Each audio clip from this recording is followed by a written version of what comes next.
Hello. Santosh ji, सम्मी Kumar ji, MD Shehan जी, सबको very very good afternoon है। आइए हम लोग शुरू करते हैं। सर यहाँ तक हो गया था क्या? कहाँ तक हो गया था? पीछे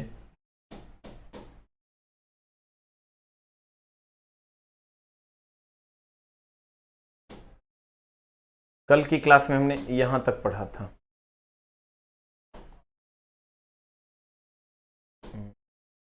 यहाँ तक देखो, फैराडे का विद्युत अपघटन का नियम कल हम लोगों ने पढ़ा था।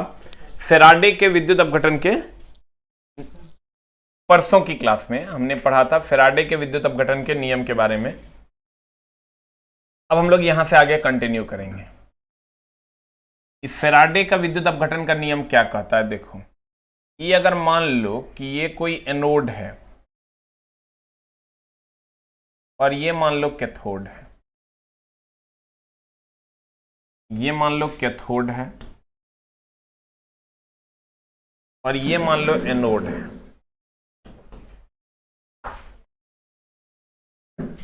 और इससे हमने बैटरी को जोड़ दिया। इससे हमने बैटरी को जोड़ दिया।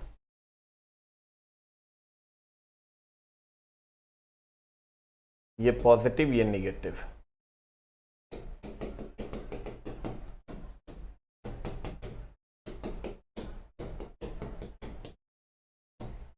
ठीक है। तो कैथोड पर जो है धीरे धीरे इलेक्ट्रॉन जमा हो जाएगा। ये कैथोड है, इस पर इलेक्ट्रॉन धीरे धीरे, इसका जो इलेक्ट्रॉन है ये मूव करेगा, इसका जो इलेक्ट्रॉन है ये मूव करेगा, इलेक्ट्रॉन इसका मूव करेगा, इलेक्ट्रॉन इसका मूव करेगा। अब मूव करने के बाद ये सारा का सारा इलेक्ट्रॉन इस पर आकर जमा हो जाएगा। ये इलेक्ट्रॉन आकर इस पर जमा हो जाएगा, तो इलेक्ट्रॉन का एक प्लेट बना देगा। आज मॉर्निंग में फिजिक्स की क्लास नहीं हुई थी।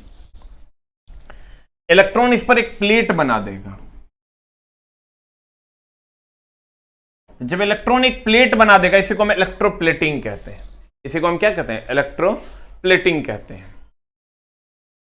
कैथोड पर जो जमा धातु का द्रव्यमान है वो इस बैटरी के आवेश के समानुपाती होता है। मतलब जितना ज्यादा बैटरी चार्ज होगा उतना ज्यादा कैथोड पर धातु जमा होगा। m समानुपाती होता है Q के। यहां से अगर समानुपाती का चिन्ह हटा दोगे तो एक कांस्टेंट आता है। पहले तो समानुपाती का चिन्ह अगर हटा दोगे तो एक कांस्टेंट आएगा Z इंटू क्यू, और m बराबर Z क्या है? एक कांस्टेंट है जिसको हम रासायनिक विद्युत रासायनिक तुल्यांक कहते हैं। और Z Q के जगह पर हम लिख सकते हैं IT। तो फॉर्मूला हो जाएगा m बराबर ZIT, जहां Z क्या है? Z विद्युत रासायनिक तुल्यांक है। Z विद्युत रासायनिक तुल्यांक है। Z विद्युत रासायनिक तुल्यांक है जिसका यूनिट kg पर कूलम होता है। जिसका अगर हम यूनिट की बात करें तो Z का जो यूनिट होता है वो kg बटा कूलम यानी kg पर कूलम होता है। ठीक है। हरदीप कुमार वर्मा जी गौर फरमाइएगा। m जो होता है कैथोड पर जमा धातु का जो द्रव्यमान होता है वो समानुपाती होता है Q के। समानुपाती का चिन्ह हटाएंगे तो एक कांस्टेंट आएगा Z, और Q के बदले आ जाएगा IT। तो ZIT हो जाएगा। Z विद्युत रासायनिक तुल्यांक है जिसका यूनिट हो जाता है kg पर कूलम। यही है सर फैराडे का विद्युत अपघटन का नियम। तो कहते हैं, ध्यान दीजिएगा, कैथोड पर जमा धातु का द्रव्यमान आवेश के समान, बैटरी के आवेश के समानुपाती होगा। समानुपाती का चिन्ह हटाएंगे, कांस्टेंट आएगा Z इंटू क्यू, क्यू के बदले IT, तो m बराबर ZIT हो जाएगा। Z विद्युत रासायनिक तुल्यांक है। कहता है फैराडे का विद्युत अपघटन का नियम, विद्युत अपघटन की क्रिया में कैथोड पर जमा धातु का द्रव्यमान अपघट्य में प्रवाहित आवेश Q के समानुपाती होता है। m समानुपाती होता है Q के। m समानुपाती होता है किसके? Q के। Q बराबर हो गया IT, तो m बराबर हो जाता है ZIT। जहां I बराबर Q बाई टी है, Z धातु का विद्युत रासायनिक तुल्यांक है। Z किसका विद्युत रासायनिक तुल्यांक है? Z धातु का विद्युत रासायनिक तुल्यांक। अब आते हैं नेक्स्ट पर, जिसका यूनिट होता है kg पर कूलम। कहता है किसी धातु में विद्युत रासायनिक तुल्यांक उस धातु के 1 कूलम आवेश प्रवाहित करने पर कैथोड पर जमा धातु का द्रव्यमान है। जैसे m बराबर होता है Z इंटू क्यू, तो अगर हम Q को 1 कूलम्ब मान लेते हैं तो m बराबर हो जाएगा Z। तो हम कहते हैं किसी धातु का विद्युत रासायनिक तुल्यांक वह राशि है जो 1 कूलम्ब आवेश के कारण कैथोड पर जमा धातु का द्रव्यमान के बराबर होता है। इसका यूनिट खाली याद रखना, डिफिनेशन नहीं पूछेगा। केजी पर कूलम, 1 फैराड बराबर होता है 96,500 कूलम, इसको भी याद रखना है। यह आवेश की वह मात्रा है जो किसी धातु के अपघट्य से प्रवाहित होने पर उस धातु के ग्राम रासायनिक तुल्यांक के बराबर द्रव्यमान कैथोड पर जमा करता है। ध्यान दीजिएगा सर, कहता है खाली याद रखिए सर, 1 फैराड बराबर 96,500 कूलम।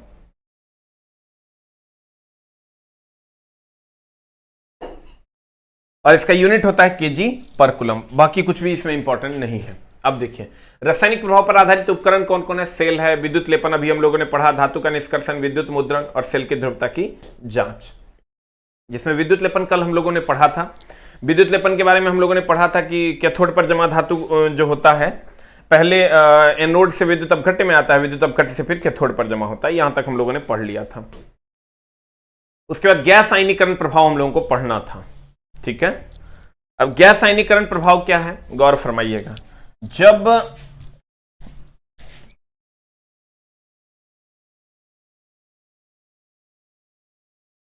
गैस आयनीकरण प्रभाव हम लोगों को पढ़ना था, क्या है सर? देखिए ये ट्यूब ले लीजिए, ट्यूब की अगर हम बात करें, ये ट्यूब ले लीजिए और इससे विद्युत धारा प्रवाहित कीजिए, इससे करंट प्रवाहित कीजिए। करंट जो प्रवाहित कीजिएगा तो इससे इसमें जो गैस है वो आयन में टूट जाएगा।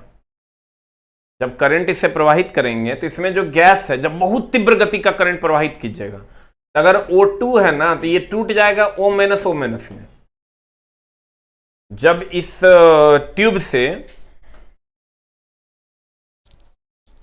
ध्यान दीजिएगा सर, जब इस ट्यूब से बहुत तीव्र गति से करंट को प्रवाहित किया जाए, बहुत तीव्र गति से करंट को प्रवाहित किया जाए तो यह आयन में टूट जाएगा O- में।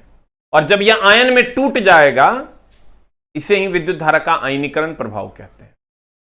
इसे ही विद्युत धारा का कौन प्रभाव कहते हैं? आयनीकरण प्रभाव कहते हैं, या गैस आयनीकरण प्रभाव कहते हैं, क्योंकि गैस है इसमें ऑक्सीजन, अब विद्युत धारा देने के बाद यह आयन में टूट जाता है, इसलिए इसको हम गैस आयनीकरण प्रभाव कहते हैं।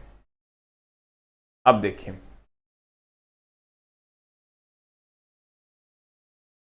कहते हैं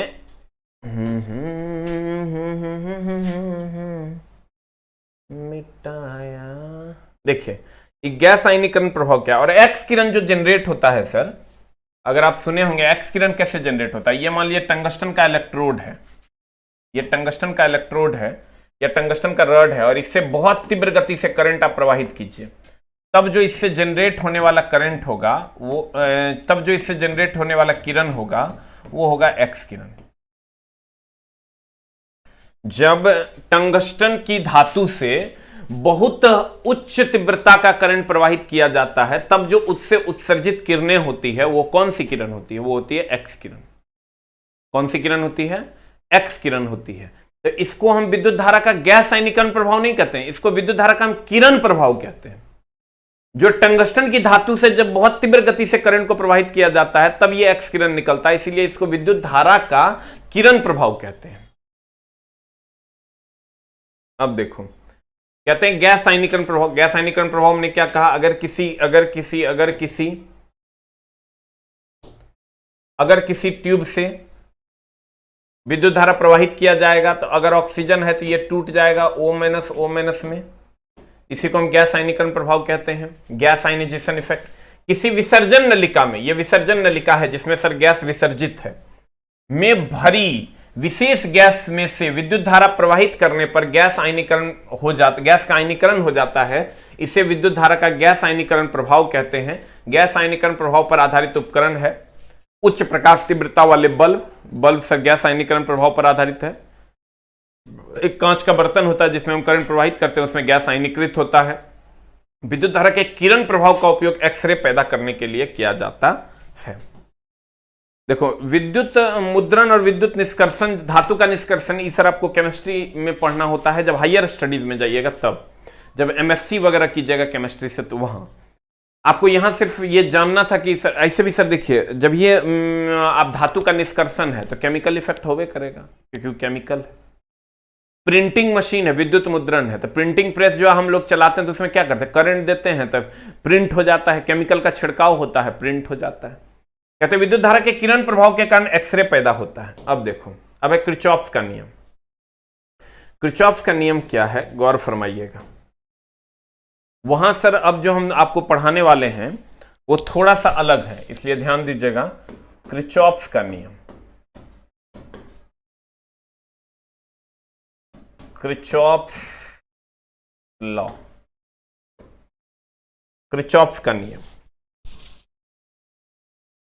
आप कहिएगा ये किरचॉफ का नियम क्या है, व्हाट इज किरचॉफ लॉ?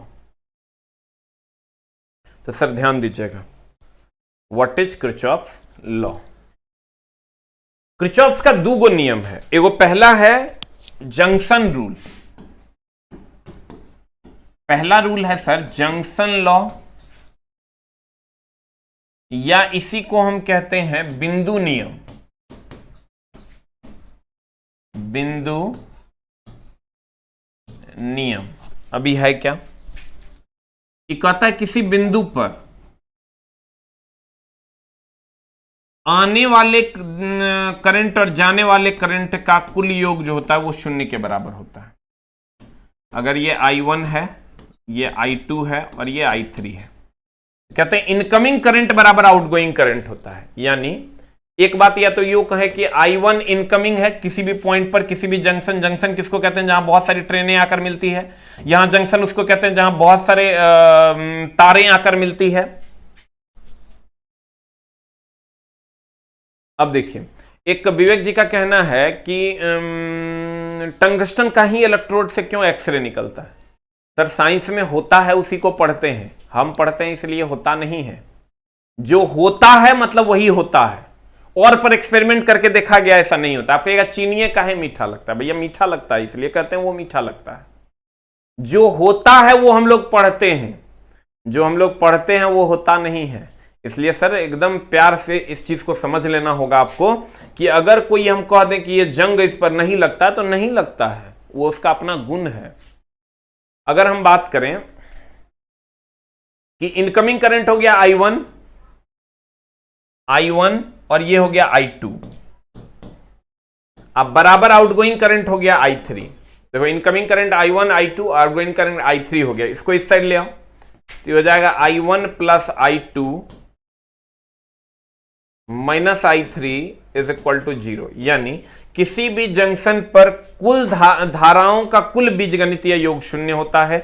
यह आवेश संरक्षण या धारा संरक्षण के सिद्धांत पर कार्य करता है। आप कहिएगा काहे, क्योंकि भैया जितना दे रहे हैं उतने निकल रहा है। Incoming is equal to outgoing, इसका मतलब सर धारा संरक्षित रहता है। यह धारा संरक्षण के सिद्धांत पर कार्य करता है। ठीक है, अब देखिए कहते हैं प्रथम नियम, किरचॉफ का नियम। प्रथम नियम केसीएल, इसको कहते हैं किरचॉफ करंट लॉ या जंक्शन लॉ या नोड, नोड का मतलब भी जंक्शन होता है, नोड लॉ कहते हैं या बिंदु का नियम कहते हैं। कहता है इस नियम के अनुसार किसी खुले परिपथ में या किसी विद्युतीय परिपथ में किसी भी संधि पर, संधि मतलब यह हो गया जहां पर सारा का सारा तार आकर मिलता है, किसी भी संधि पर मिलने वाले समस्त धाराओं का बीजगणितीय योग शून्य होता है। इसे बिंदु का नियम भी कहते हैं क्योंकि इसमें एक बिंदु पर सारी चीजें आकर मिलती है। फॉर एग्जाम्पल यह नियम आवेश और धारा, चूंकि आवेश के प्रवाह को ही धारा कहते हैं, तो यह नियम आवेश और धारा के संरक्षण के सिद्धांत पर आधारित है। एसी डीसी दोनों पर कार्य करता है अभिषेक जी। अब देखो इनकमिंग करंट हो गया IA, ये है IA, ये है IB, ये है IC,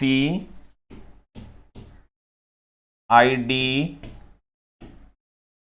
IE और IF। इनकमिंग करंट देखो कौन कौन है। इनकमिंग करंट IA है, IB है, उसके बाद IF भी है, IE भी है। देखो IE होगा कहीं पर, IE भी है और IF भी है। आउटगोइंग में दो गो है, IC और ID, IC और ID, ये आउटगोइंग में है सर।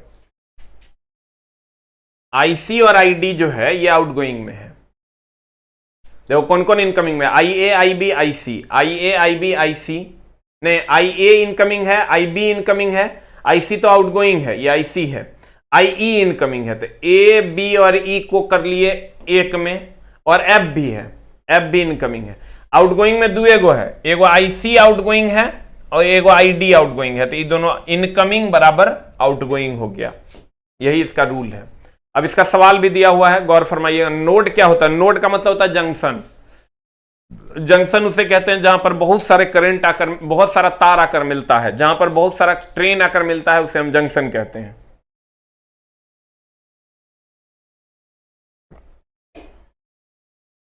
हाँ, नोड और संधि संग्राम जी एक ही होता है। अब देखिए I3 का मान इसमें कह रहा है निकालने, एकदम सिंपल है। देखो E इनकमिंग है, E इनकमिंग है, E भी इनकमिंग है, E आउटगोइंग है, E आउटगोइंग है, E भी आउटगोइंग है। अब जल्दी जल्दी बता दीजिए सर क्या हो जाएगा। इनकमिंग में कौन कौन है? 10, 12, 20 और 30। देखो एगो तो हो गया तुम्हारा, इधर गया, आउटगोइंग में हो गया 20 और 30, इनकमिंग में हो गया 10, 12 और I3। हाँ, I3 तो आउटगोइंग में है। इनकमिंग में है 10 और 12, तो 10 प्लस 12। यहां इसका सर डायरेक्शन इधर है, बुक में हम सुधार दिए हैं, ये डायरेक्शन में प्रॉब्लम था बुक में, इसका डायरेक्शन इधर है। अब हो गया देखो 10, 12 और I3 जो कि इनकमिंग है। तो आउटगोइंग में कौन कौन है? 20 और 30, 20 प्लस 30। अब यहां से I3 का मान बहुत आसानी से निकल जाएगा। I3 is equal to 50 minus 12, 10, 22। तो 50 माइनस 22 हो गया 22, 8, 30, 20, 50, यानी 28 ampere is the answer. Incoming is equal to outgoing. Very good, सबका, योगेंद्र जी, प्रकाश जी, सबका सही है। 28 ampere is the answer.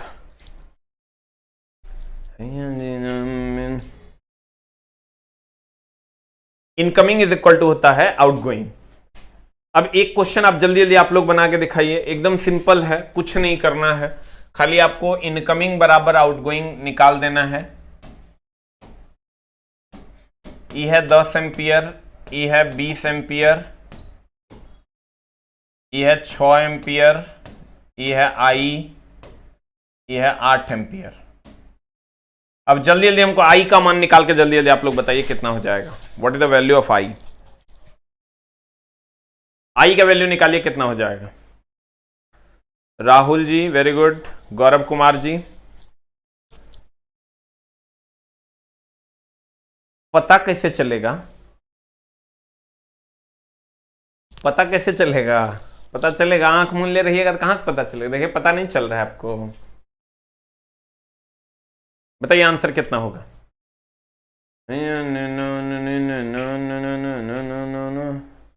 What is the answer? नहीं, ये नियम वोल्टेज पर लागू नहीं होता है, किरचॉफ का वोल्टेज लॉ अलग है। अभिषेक जी, किरचॉफ का वोल्टेज लॉ अलग है। अब बताइए जल्दी से, वोल्टेज लॉ किरचॉफ का अलग है। कितना आ रहा है? किसी का 24 आ रहा है रे, प्रिंस कुमार, अमित, प्रकाश 24, रोशन का 24 आ गया, 8 भी आ रहा है। वाह रे मेरे लल्ले, मारे लात इतना कि मर जाओगे। यहीं 8 के कर आ रहा है, 24 सब आ रहा है, 24 से होना चाहिए। अरे दानव सब कहीं का। ई इनकमिंग है, ई भी इनकमिंग है, ये तीनों आउटगोइंग है। तो 10 प्लस आई इनकमिंग, आउटगोइंग में 8 प्लस 6 प्लस 20, 8 प्लस 6 प्लस 20, 24 आएगा, सबका 24 से आ रहा है। इसमें क्या समस्या हो गया भैया? जोड़ घटाओ 88 भी यार। ओ माई टीटो मारो कोई इसको। ई हो जाएगा आई इज इक्वल टू, ई हो जाएगा 8 6 14 20 34 -10 हो तेरी के 24 एम्पियर इज द आंसर। 16 नवीन कुमार जी, नवीन कुमार, और जो भी गलत आंसर ला रहे हैं उनको मुंह में लाठी ठूस के हड़बड़ा दिया जाएगा। अमित प्रजापति का 3.4 आया, हड़बड़ाओ मुंह में लाठी, इसको मुंह में लाठी हड़बड़ा के ठूसो इसको। 3.4 आता है इसका। चोर चोरी करो।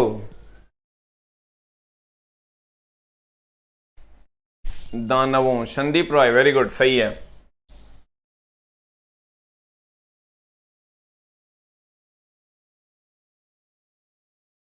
अगले में चलते हैं। हाँ नीरज जी आपका सही है। कहता है द्वितीय नियम। देखो ये द्वितीय नियम क्या कहता है।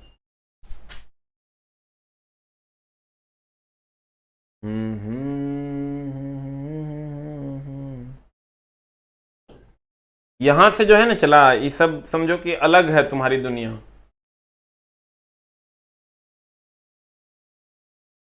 यहां से ये जो तुम्हारी दुनिया है ना वो कंप्लीट अलग है। ट्रेड में जो पढ़ना है वहां, यहां जो पढ़ना है, दोनों में अंतर है। अब आते हैं सर वोल्टेज रूल पर। किरचॉफ का दूसरा नाम है, दूसरा लॉ का नाम है केवीएल, किरचॉफ वोल्टेज लॉ।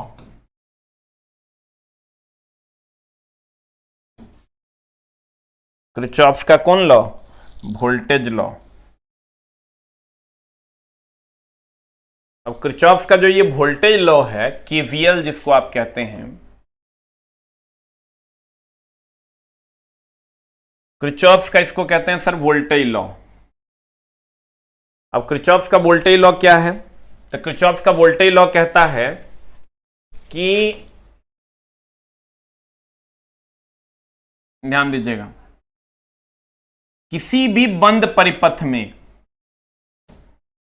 किसी भी बंद परिपथ में, कोई भी बंद परिपथ है सर, इसमें कुल वोल्टेज का जो योग होगा ना वो शून्य होगा। ये अगर मान लो R1 है, E1 है और E2 है, ये R2 है। किसी भी बंद परिपथ में वोल्टेज का जो कुल योग होगा, कुल बीजगणितीय योग होगा ना, वोल्टेज का बीजगणितीय योग जो होगा, बीजगणितीय योग जो होगा, बीजगणितीय योग जो होगा वो कितना के बराबर होगा? वो शून्य के बराबर होगा। इसीलिए इसको हम वोल्टेज संरक्षण का सिद्धांत भी कहते हैं। उसमें धाराओं का कुल बीजगणितीय योग शून्य था, धारा संरक्षण का सिद्धांत। इसमें वोल्टेज का कुल बीजगणितीय योग शून्य है, वोल्टेज संरक्षण का सिद्धांत। लेकिन वोल्टेज को एक प्रकार की ऊर्जा भी कहते हैं, तो यह ऊर्जा संरक्षण का भी सिद्धांत है। देखो वही बात यहां लिखा हुआ है। कहते हैं द्वितीय नियम, किसी बंद परिपथ में या किसी भी द्वितीय परिपथ में, किसी भी बंद लूप में, लूप मतलब बंद परिपथ में मिलने वाले समस्त वोल्टेज का बीजगणितीय योग शून्य होता है। यह ऊर्जा संरक्षण के सिद्धांत पर कार्य करता है। और इससे पहले वाला था वो आवेश या धारा संरक्षण के सिद्धांत पर कार्य करता था। यह ऊर्जा संरक्षण के सिद्धांत पर कार्य करता है, वो आवेश या धारा संरक्षण के सिद्धांत पर कार्य करता था। सर जब क्वेश्चन बनाएंगे ना, अब फिजिक्स में भी मिलता है लेकिन अब नहीं मिलेगा, फिजिक्स में भी मिलता है लेकिन अब नहीं मिलेगा। अब देखो लूप और मेष में क्या मामला है।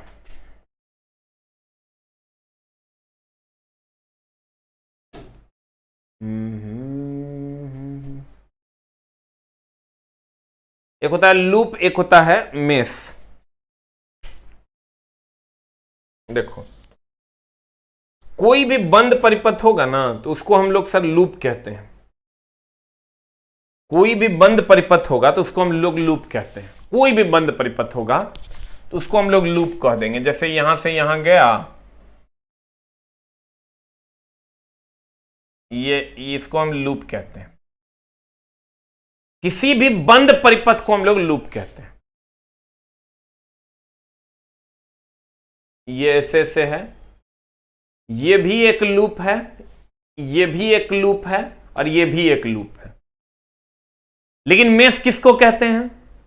वैसा बंद परिपथ जिसके अंदर कोई लूप नहीं हो, कोई बंद परिपथ नहीं हो। जैसे देखो अगर हम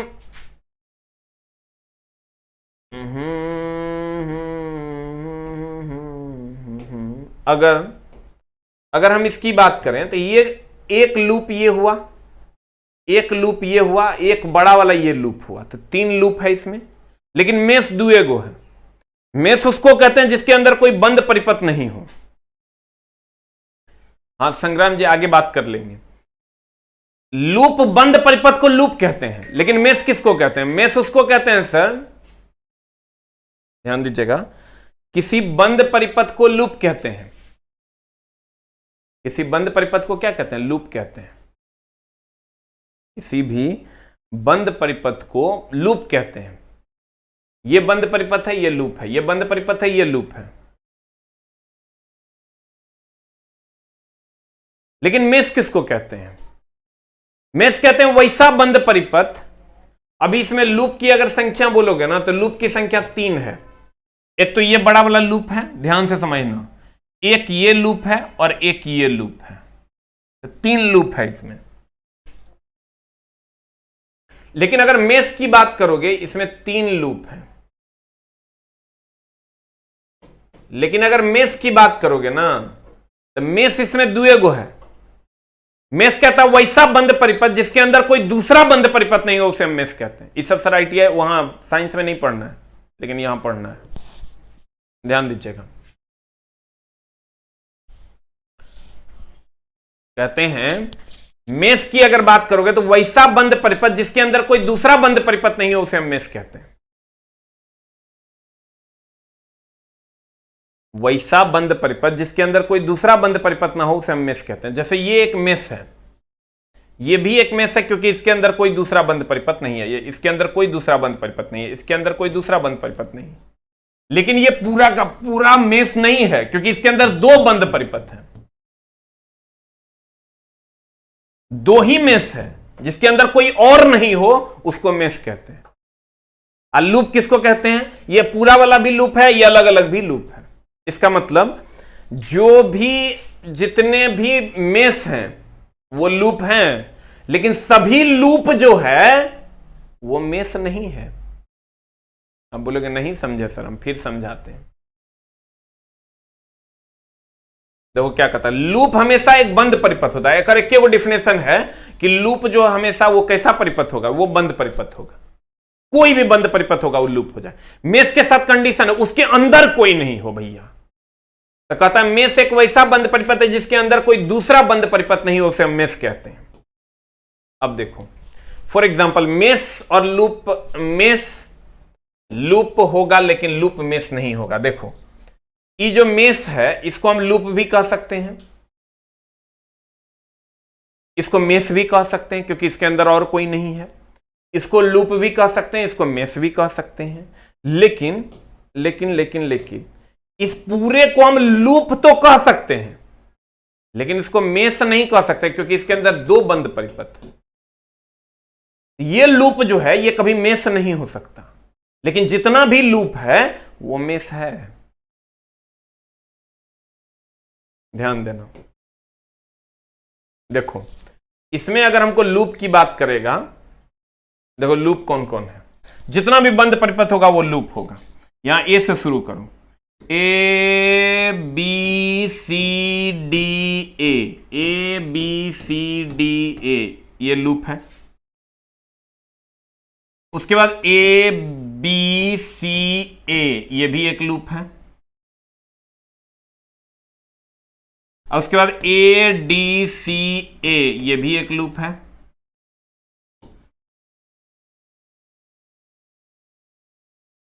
और उसके बाद मेष में हम चलते हैं। तो मेष की अगर हम बात करें तो मेष में ये मेष है ए बी सी ए, ये मेष है। ए डी सी ए, ये भी एक मेष है।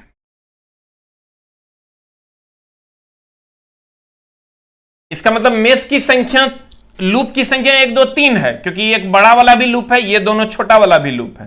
लेकिन मेष की संख्या 2 है, ये दोनों छोटा वाला। तो अब जल्दी से सर एग्जाम्पल हम आप लोगों के लिए देते हैं और आप लोग बना के हमको दिखाइए।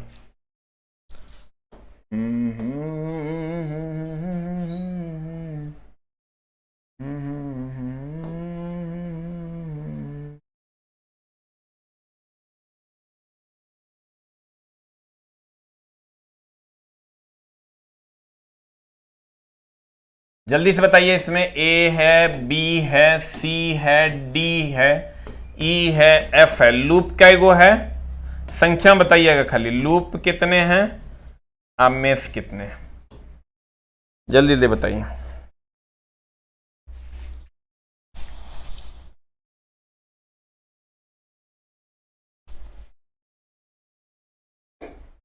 आंसर बताइए क्या होगा, जल्दी से गिन के बताइए। लूप कै गो है, मेष कै गो है? क्रिचॉप्स लॉ किसके द्वारा? तो ससुर के द्वारा दिया गया होगा, तो नाम है क्रिचॉप्स लॉ, तो क्रिचॉप्स के द्वारा दिया गया होगा। नहीं, जल्दी बताओ आंसर। भैया जी जाओ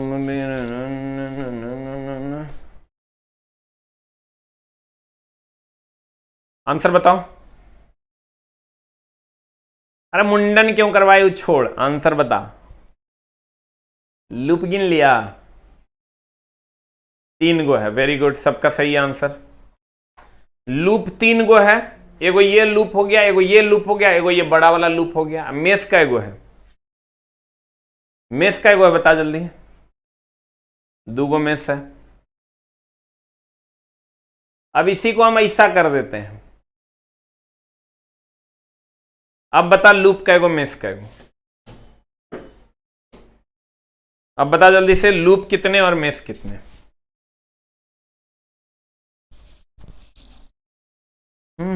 जब क्वेश्चन डिस्कशन करवा देंगे ना, चला, तब खुद से पूछना कि हमको चैप्टर कितना समझ में आया, पैसा बूढ़ गया कि पैसा आ गया। आंसर बता, व्हाट इज द आंसर? इसमें बता लूप और मेष। लूप 3 मेष 2, ये तो पिछले वाला क्वेश्चन का आंसर है। बता जल्दी से, लूप कितने और मेष कितने? लूप 5, मेष 2, पता नहीं, देखना पड़ेगा। 2 को ज्यादा हमको मेष दिख रहा है। लूप तो 5 को ठीक है। अरे तुम लोग त्रिभुज गिनता है कि नहीं? एक लूप, एक लूप, 2 लूप, एक लूप, 3 लूप, एक लूप, 4 लूप, एक लूप, 5 लूप, कैसे गिनता है? देखो, एक लूप तो ये हो गया, 2 लूप, 3 लूप, ये पूरा 4 लूप, ये पूरा हो गया 5 लूप। अब मेष गिनोगे तो 1 2 3, 3 गो मेष हो गया।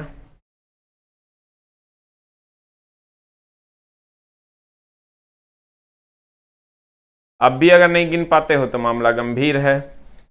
मेष 4 गो आ रहा है, मेष 3 गो आएगा रे, 1 2 3। ये पूरा को तुम मेष कह दोगे तो इसके अंदर 2 विद्युतीय परिपथ है, तो ये सर नहीं हो पाएगा मेष। मेष 3 गो हो जाएगा, देखो 1 2 और 3, ये मेष हो जाएगा।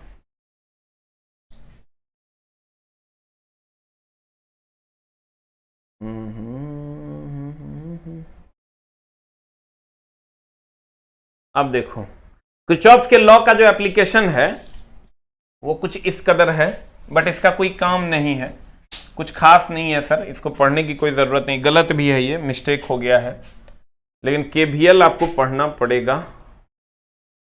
ओहो ला ला ला ला ला, केवीएल हमको अलग से चला पढ़ाना पड़ेगा, इसमें लफड़ा है, मामला ये गंभीर है। केवीएल का कुछ एप्लीकेशन बच्चा लोग भी बोल रहा था, चलो उसको भी पढ़ा देंगे। पहले सर कुछ इंपॉर्टेंट पॉइंट्स हम लोग देख लेते हैं, ध्यान दीजिएगा। केवीएल का एप्लीकेशन हम जो छोड़े हैं उसको अलग से हम पूरा डिटेल में अगले क्लास में बता देंगे। कुछ महत्वपूर्ण तथ्य हैं। विद्युतीय लोड क्या है?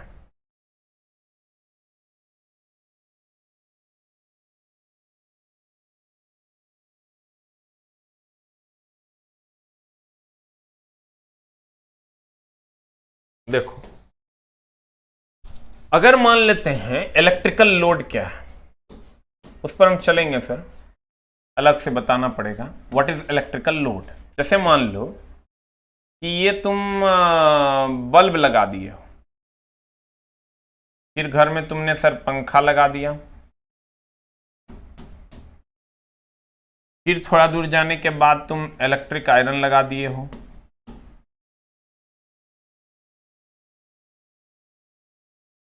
तो ये हमारा लोड कहलाता है। मान लो ये लोड 1 है, ये लोड 2 है और ये लोड 3 है। ध्यान देना,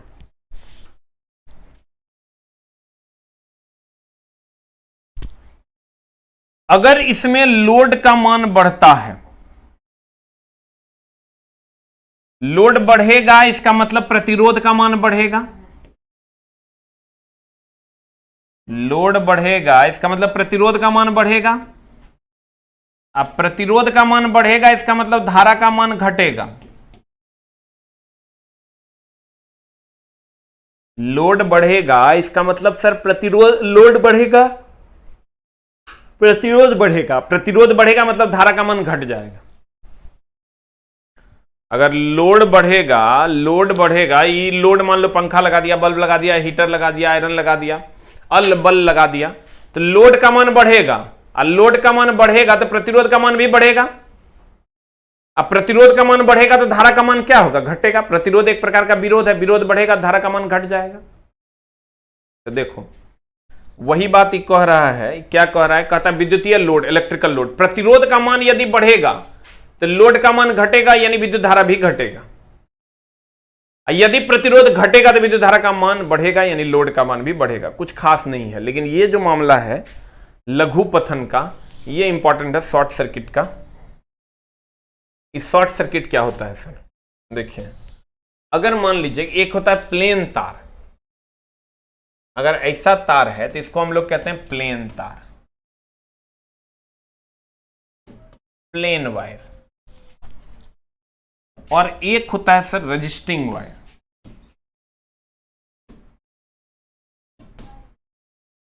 रजिस्टिंग वायर यानी प्रतिरोधी तार।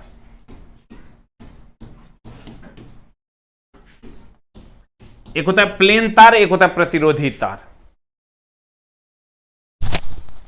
लूप में कंफ्यूजन नहीं होना है सर, हाँ सब एसी डीसी दोनों में लागू होता है। नहीं हम एक मिनट, ये पिछला वाला में रुक जा। प्रतिरोध का मान यदि बढ़ेगा तो लोड का मान, अच्छा रुक हम ही उल्टा बोल दिया, सही है। प्रतिरोध का मान अगर बढ़ेगा, ध्यान देना, प्रतिरोध का मान अगर बढ़ेगा तो लोड का मान घटेगा। प्रतिरोध बढ़ेगा तो लोड का मान घटेगा, प्रतिरोध बढ़ेगा लोड का मान घटेगा, और धारा का मान, प्रतिरोध बढ़ेगा लोड का मान घटेगा और धारा का मान भी घटेगा। ये रिलेशन होता है कि अगर जितना ज्यादा प्रतिरोध बढ़ेगा, प्रतिरोध बढ़ेगा मतलब विरोध बढ़ेगा, विरोध बढ़ेगा तो लोड बढ़ जाएगा, सॉरी लोड का मान घटेगा। लोड मतलब हो गया, यहां लोड का सिंपली मीनिंग समझ लो धारा। लोड का यहां सिंपली मीनिंग सर, इससे जो तुम लगाओगे इससे गड़बड़ा जाएगा। लोड का सिंपली मीनिंग यहां धारा से है कि प्रतिरोध बढ़ेगा तो धारा का मान घटेगा यानी लोड का मान घटेगा। हाँ इट्स माय मिस्टेक। प्रतिरोध अगर बढ़ेगा, प्रतिरोध अगर बढ़ेगा तो धारा घटेगा यानी लोड का मान घटेगा। धारा ही लोड है। धारा अगर कम प्रवाहित हो रहा है तो लोड कम है, और धारा अगर ज्यादा प्रवाहित हो रहा है तो लोड ज्यादा है। अब इसको मिला लो, कहते हैं प्रतिरोध का मान यदि बढ़ेगा तो लोड का मान घटेगा यानी विद्युत धारा का मान घटेगा, और विद्युत धारा का मान घटेगा यानी लोड और विद्युत धारा एक ही बात है। अब प्रतिरोध घटेगा तो विद्युत धारा का मान भी बढ़ेगा यानी लोड का मान क्या होगा, बढ़ेगा। प्रतिरोध घट जाएगा तो ऑब्वियसली धारा का मान बढ़ जाएगा। प्रतिरोध अगर घटेगा तो धारा का मान बढ़ जाएगा यानी लोड का मान क्या होगा, बढ़ जाएगा। अल्टीमेटली ये तुम समझो कि धारा ही लोड है, अल्टीमेटली धारा ही क्या है, लोड है। सर लूप में अभी भी थोड़ा बहुत कंफ्यूजन है सर। देखिए हम लूप और मेष एक बार और समझा देते हैं। लूप और मेष को कुछ नहीं करना है सर, जो भी बंद परिपथ है वो सब लूप है। लूप में वैसा बंद परिपथ जिसके अंदर, जैसे इसके अंदर अब कोई दूसरा बंद परिपथ नहीं आती, मेष हो जाएगा। इसके अंदर कोई दूसरा बंद परिपथ नहीं आती, मेष हो जाएगा। लेकिन ये मेष नहीं है क्योंकि इसके अंदर दो दो बंद परिपथ है। मेष वो है जिसके अंदर कोई दूसरा बंद परिपथ नहीं है, और लूप वो है जो बंद परिपथ है, उसके साथ और कोई दूसरा कंडीशन नहीं है। कोई बात नहीं, इसको हम फिर से अगले क्लास में करवा देंगे। ये तो sir incoming current is equal to outgoing current है, सबको समझ में आ गया होगा। और उसके बाद इलेक्ट्रोप्लेटिंग m समानुपाती होगा q के, समानुपाती हटाएंगे q कांस्टेंट हटाएंगे z आएगा, z इंटू q हो जाएगा, ZIT हो जाएगा। z विद्युत रासायनिक तुल्यांक है, इसका यूनिट kg पर कूलम होता है। ठीक, तो यहां हो जाएगा सर गैस का आयनीकरण प्रभाव क्या कहलाता है? जब गैस प्रवाहित करते हैं आयनीकृत होता है उसको गैस का आयनीकरण प्रभाव, एक्स किरण का उत्पन्न होना किरण प्रभाव कहलाता है। जंक्शन रूल क्या है? Incoming current is equal to outgoing current. Kirchhoff का वोल्टेज लॉ क्या है? कुल बीजगणितीय योग क्या होता है? शून्य होता है। यही किरचॉफ का क्या है? वोल्टेज लॉ है। एक बार और हम सर इसको क्लियर कर देंगे अगली कक्षा में, फिर आगे बढ़ेंगे। आज सर इन्वायरमेंट के लगभग 50 प्रश्न लेकर हम आ रहे हैं, 50 प्लस प्रश्न लेकर आ रहे हैं, 29 और 15 यानी 44-45 प्रश्न लेकर आ रहे हैं हम आज की कक्षा में, शाम 7:35 पे। Thank you very much, love you all. मिलते हैं हम लोग सर अगली कक्षा में।